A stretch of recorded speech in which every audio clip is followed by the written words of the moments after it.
as we continue on the Halftime Report, brought to you by Texas Trust Credit Union, we'll have our Soaring with the Eagles honoree coming up next on DeSoto Eagle Football, leading 14-0 over Legacy at the break.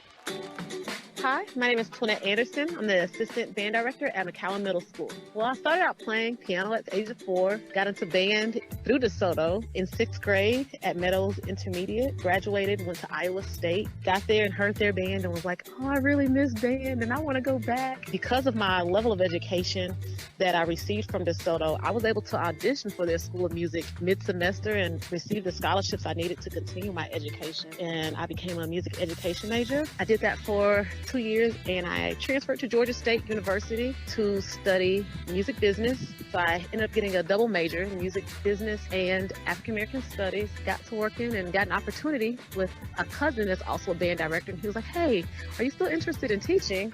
And I was like, yeah. And it was a middle school band directing job, and got my first teaching job in Georgia. My husband was in the military, so we moved around a bit, and we had an opportunity to move back to Texas. I taught 1 year in Dallas and then 1 year in Duncanville, and I had an opportunity because my nephew was in the high school band program, and he told Mr. Brown that his auntie, who was a band director, was back in town, and Mr. Brown was like, I want to meet her.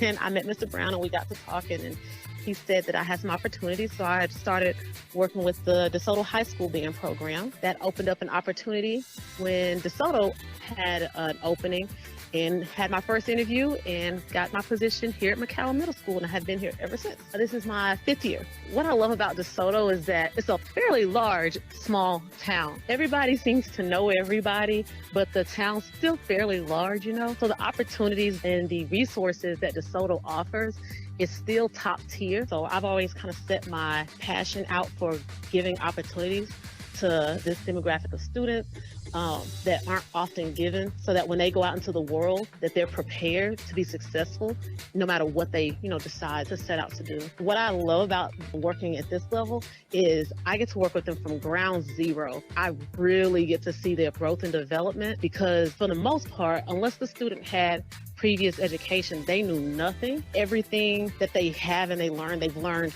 from some kind of impression. So I get to really see the impact that I have on the students, and just having the opportunity to continue to work with the students through high school, it's fulfilling to just see them grow and develop, and then they find their own paths, whether they become performers, some of them going to be producers, or they go on and do like jazz performance or different things. It's really fulfilling just to see them find their path musically and what they do. I think that DeSoto is making the shift in the reminding that fine arts has a level of importance for our students, in making them a well-rounded and educating the full child. That way they have opportunities and options when they go off to higher education. Seeing and being a part of this district as they move towards